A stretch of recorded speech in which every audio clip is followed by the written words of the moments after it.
بہت شاندار کتاب ہے. میرا خیال تھا کہ مسلمان عورتیں ہیں نا وہ بہت مظلوم ہیں، لیکن جب میں نے اسلام کا مطالعہ شروع کیا تو مجھے احساس ہوا کہ اصل میں معاشرہ ہی عورتوں پر ظلم کر رہا ہے. اسلام تو بہت ایڈوانسڈ مذہب ہے، در حقیقت یہ اتنا زیادہ ایڈوانسڈ ہے کہ شاید ہم ہی بطور معاشرہ ابھی تک اس تک پہنچ ہی نہیں سکے. اور انشاءاللہ یہ ایک بار پھر سے ابھرے گا، کیونکہ اس وقت جنسی شناخت اور خواہشات کے حوالے سے ہمیں جن بھی مسائل کا سامنا ہے، میرے خیال میں تو اسلام کے پاس ہی ان سب کا جواب ہے. اور شاید وہ وقت بھی آ چکا ہے کہ اب ہم اس میں دلچسپی لیں، کیونکہ اسلام عورتوں کو کئی طرح سے آزادی دیتا ہے. در حقیقت وہ عورتوں کو اس مقام پر رکھتا ہے. تو اگر معاشرہ یہ بات سمجھ لینا تو وہ میری طرح مان لے گا کہ سبحان اللہ، اسلام تو عورتوں کو بہت سے حقوق دیتا ہے، وہ حقوق جو اس ملک میں اور مسلمان ملکوں میں ہمارے پاس پہلے کبھی تھے ہی نہیں. پیغمبر محمد صلی اللہ علیہ وسلم نے ہمیں سکھایا کہ عورتوں کو عزت کیسے دی جائے. مثلا میں کہوں گی کہ ہمیں مہر کا دیا جانا اس کی ایک مثال ہے. پہلے تو عورت اپنی رقم مرد کو دیا کرتی تھی نا، اور اب مرد عورت کو مہر دیتا ہے. سبحان اللہ، یہ ان لوگوں کے لیے بہت بڑی بات تھی جو بیٹی کی پیدائش پر اپسٹ ہو جایا کرتے تھے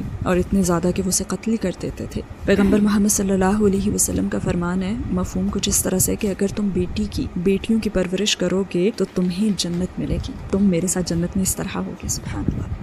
اور پھر چھوٹی سے چھوٹی بات جیسے کہ عورت اگر آپ سے لڑ رہی ہے، بحث کر رہی ہے، جب غصہ آ جائے تو خاموش ہو جاؤ. انہوں نے یہی کیا، وہ خاموش ہو جاتے. یعنی عورتوں کو بھی جذبات ظاہر کرنے کا موقع دیا. سبحان اللہ، کون سا دین آپ کو یہ باتیں سکھاتا ہے؟ میں ایسی بہت سی مثالیں دے سکتی ہوں، مگر شاید پھر آپ کی ریکارڈنگ کبھی ختم ہی نہ ہو. یعنی آپ اسلام میں عورتوں کی حیثیت سے متاثر ہوئیں اور اس کے علاوہ بھی کسی چیز نے متاثر کیا؟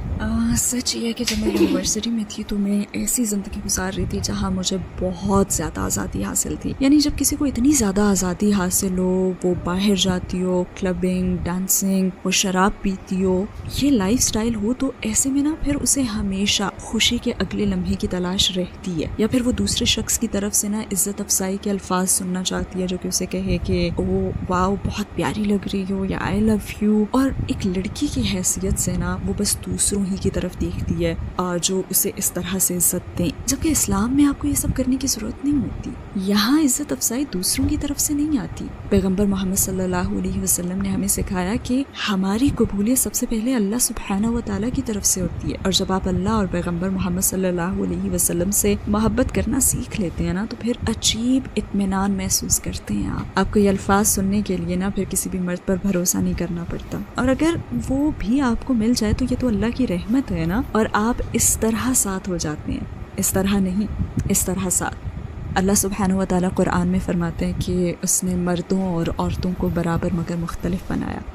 یہ کتنی کمال کی بات ہے نا یہ. اور میں نے اس سے یہ سمجھا ہے کہ جب اللہ سبحانہ و تعالیٰ آپ کو کہتے ہیں نا کہ عورت خود کو ڈھانپ کر رکھے، حجاب پہنے، تو اس لیے کہ اس نے ہمیں ایک دوسرے سے مختلف بنایا. لائک مجھ میں اچھا لگنے، خوبصورت لگنے کی خواہش ہو سکتی ہے، مگر اللہ نے مردوں کو مختلف بنایا ہے. وہ آپ کو دیکھ کر یہ سوچ سکتا ہے کہ میں اس کے پاس جا سکتا ہوں، میں یہ کر سکتا ہوں، یا پھر یہ میں کہہ سکتا ہوں. لہٰذا اللہ فرماتا ہے کہ خود کو محفوظ بناؤ، خود کو ڈھانپ کر رکھو. مگر مرد میں خواہش ہمیشہ رہے گی. ہاں جب یہ تعلق حلال ہو جائے تو آپ اس سے لطف اندوز ہوتے ہیں، اور اگر آپ کے پاس نہ ہو تو پھر آپ غیر مطمئن رہتے ہیں. وہ کون سی بنیادی بات ہے جس نے آپ کو قائل کیا کہ اسلام ہی 100% سچ ہے؟ السلام علیکم بھائیوں اور بہنوں، ہمیں احساس ہوا ہے کہ ہمارے چینل پر 80% ناظرین بشمول اس ویڈیو کے ہمارے سبسکرائبرز نہیں ہیں. جیسا کہ آپ جانتے ہیں کہ ہم غیر منافع بخش تنظیم ہیں اور ہماری ویڈیو پر اشتہارات غیر فعال ہیں. ٹوورڈز ایٹرنیٹی صرف ایک یوٹیوب چینل ہی نہیں بلکہ ایک مدرسہ بھی ہے. یہاں ہم خود کو اور نوجوانوں کو اسلامی تعلیم سے آراستہ کرتے ہیں. لہٰذا ہمارے اس مطالبے کا واحد مقصد سچائی کو پھیلانا ہے. ہو سکتا ہے بظاہر یہ چھوٹا عمل لگے، لیکن انشاءاللہ یہ ہمیں لاکھوں لوگوں تک پہنچنے میں مدد کرے گا. آئیے اب لائک اور سبسکرائب بٹن پر کلک کریں اور ساتھ مل کر ٹوورڈز ایٹرنیٹی کا سفر کریں. وہ کون سی بنیادی بات ہے جس نے آپ کو قائل کیا کہ اسلام ہی 100% سچ ہے؟ گرین لین مسجد جانے کے حوالے سے مجھے وہاں پہلی مرتبہ جانا یاد ہے جب میں نے بہت ساری ایسی بہنوں کو دیکھا جو سر سے پیر تک سیاہ برقعے میں ڈھکی ہوئی تھیں. یہاں ہیری پوٹر کا ذکر کرنا تھوڑا فنی ہوگا، مگر وہاں مجھے ہیری پوٹر کا ایک سین یاد آ گیا جب ہاگورٹس میں وہ سب ایسے ہی لباس میں تھے. تو میرے ذہن میں پہلی چیز یہی آئی تھی، اور پھر میں نے سوچا واو، انہوں نے اپنی مرضی سے یہ لائف سٹائل چنا ہے. مطلب میں بھی اس طرح کا اعتماد محسوس کرنا چاہتی ہوں، کیونکہ میں تو ابھی منی اسکرٹ میں گھومتی ہوں نا، لیکن میں جاننا چاہتی ہوں کہ اس لباس میں سڑکوں پر چلنا کیسا لگتا ہے. اور صرف یہی نہیں بلکہ وہ سب تو بہت ملنسار، بہت محبت کرنے والی، مہربان اور مددگار تھی. اور سچی بات یہ ہے کہ کبھی کبھی دوسروں سے بات نہ کرنا نا اپنے لیے ہی مشکلات پیدا کرنے کا سبب بنتا ہے. جیسے میں نے حجاب پہننے والی مسلمان عورتوں سے تو کبھی بات کی ہی نہیں تھی، بلکہ میں نے کسی بھی مسلمان عورت سے بات نہیں کی تھی. لہٰذا میرے لیے یہ پہلا موقع تھا. انہوں نے تو مسکرا کر میرا استقبال کیا، جبکہ ہم لوگوں میں تو اتنے تعصبات اور اتنے غلط خیالات ہیں اور ہم سمجھتے ہیں کہ حجاب والی عورتیں تو مسکراتی نہیں ہیں. اور یہی وہ عورتیں تھیں جو مسکرا بھی رہی تھیں، ہنس بھی رہی تھیں، مذاق بھی کر رہی تھیں. اور میں نے سوچا کہ یہ تو نارمل ہے، یہ بھی انسان ہے. وہ سیاہ گاؤں میں حرکت کرتی ہوئی کوئی پتلیاں نہیں ہیں، یہ انسان ہے اور کتنی عظیم عورتیں ہیں. آپ نے کلمہ کیسے پڑھا اور آپ کو کیسا محسوس ہوا؟ میں نے اسی مسجد کے اپنے اگلے ہی وزٹ میں کلمہ پڑھ لیا تھا الحمدللہ. وہاں تقریباً 60 سے 70 لوگ تھے، اور اس وقت مجھ سے قریب ترین فرد جس نے مجھے کلمہ پڑھوایا تھا وہ اب بھی مجھ سے سب سے زیادہ قریب ہے الحمدللہ. لہٰذا کلمہ پڑھنے کا تو تجربہ بہت شاندار تھا. ویسے مجھے خوف بھی محسوس ہوا تھا، لیکن اچھا احساس تھا، بہت ہی اچھا احساس. مجھے کلمہ پڑھنا، غسل کرنا سب یاد ہے، اور مجھے بالکل ایسا محسوس ہوا جیسے میرا نیا جنم ہوا ہے. اور یہ نئی شروعات ہی تھی، کیونکہ میں جانتی ہوں کہ اللہ سبحانہ و تعالیٰ سب گناہ دھو دیتا ہے، مگر جو نیکیاں ہوتی ہیں ان کا ثواب باقی رہتا ہے. تو یہ ایک بہت ہی اچھا احساس تھا، اور میں ایک مسلمان عورت کی شناخت اپنانے کے لیے تیار تھی. ہاں، اس کے بعد میں نے پڑھنا اور پھر بہت زیادہ پڑھنا شروع کر دیا. آپ کے قبول اسلام پر آپ کی فیملی اور ارد گرد کے لوگوں کا کیا ری ایکشن تھا؟ وہ بہت مشکل وقت تھا، مگر اس مشکل وقت کے ساتھ آسانی بھی تھی.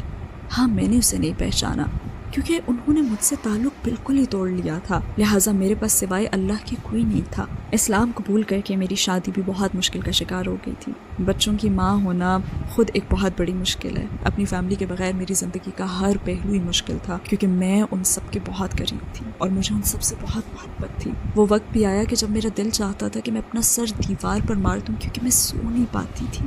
جب آپ اتنی اذیت میں ہوں تو دماغ سکون نہیں پاتا، اور دماغ میں بار بار خیالات کی بھرمار رہتی ہے. میں جس بھی چیز کی طرف دیکھتی تو سب سے پہلے اپنے ماں باپ اور اپنی فیملی کی طرف میرا دھیان جاتا. اگر میں سپر مارکیٹ جاتی تو مجھے ویکینڈز پر اپنے ابو کے ساتھ سپر مارکیٹ جانا اور گروسری کی شاپنگ کرنا یاد آتا. اگر میں آسٹا میں کوئی گانا سنتی تو اس گانے پر اپنی بہن کے ساتھ ڈانس کرنا یاد آتا. اور اگر میں ٹی وی پر کوئی پروگرام دیکھتی تو اپنے بھائی کے ساتھ اسے دیکھنا یاد آتا. اور جب میری شادی شدہ لائف میں کوئی مشکل آتی تو بھی میں دوڑ کر اپنی فیملی کے پاس جانا چاہتی تھی، لیکن میں جا نہیں سکتی تھی. تو بس بے بسی سے باہر نکل کر میں کار میں بیٹھ جایا کرتی تھی. تو وہ بہت زیادہ مشکل وقت تھا. اپنی فیملی کے بغیر جینا بہت مشکل ہے. تب بھی بہت مشکل تھا اور اب بھی مشکل ہے، لیکن مسلمان کی حیثیت سے ہم اس پر صبر کرتے ہیں. اور ہم صحابہ کے قصوں سے جانتے ہیں کہ ان کے ساتھ بھی یہی ہوا تھا اور انہیں فیملی نے چھوڑ دیا تھا. ہم جانتے ہیں کہ پیغمبر محمد صلی اللہ علیہ وسلم نے اپنے چچاؤں کو کہا تھا کہ دیکھیں میں مختلف زندگی گزاروں گا. ہم جانتے ہیں کہ وہ لوگ بھی انسان تھے اور ان میں احساسات تھے. اب مجھ میں ان کے خلاف کوئی بھی بکس نہیں ہے. میں بس آپ سے اتنا ہی کہوں گی کہ میری ماں اب بھی میری رول ماڈل ہیں. وہ اب بھی مجھے دنیا کی ہر چیز سے زیادہ پیاری ہیں، بالکل ایسے جیسے محمد صلی اللہ علیہ وسلم کو اپنے غیر مسلم چچا سے محبت تھی. وہ اپنے چچا کے لیے روئے اور ان کے لیے سب کچھ کیا. میرے بھی اپنی ماں کے لیے وہی احساسات ہیں. وہ ایک شاندار عورت ہیں اور انہیں اس رویے کا حق ہے. میں نے ان کا دل توڑا ہے اور میں اپنی موت تک نہ اپنی ماں کا دل دکھانے کے لیے ان سے معافی مانگتی رہوں گی. لہٰذا میں ان کے لیے دعا کرتی ہوں. مجھے ان سب سے محبت ہے اور میں آپ کو کہہ سکتی ہوں کہ وہ لوگ بہت اچھے انسان ہیں. ہاں، مجھے پچھتاوا صرف یہ ہے کہ میری وجہ سے میرے والدین کی آنکھوں میں آنسو آئے. میرے خیال میں وہ وقت بھی آیا جب میں اسلام اور اپنے فیصلے کا دفاع کرنے کی کوشش کر رہی ہوتی تھی، اور شاید اس سب میں نے اپنی ماں سے بہت تیز آواز میں بات کی اور شاید کسی وقت ان پر میں چیخی بھی تھی.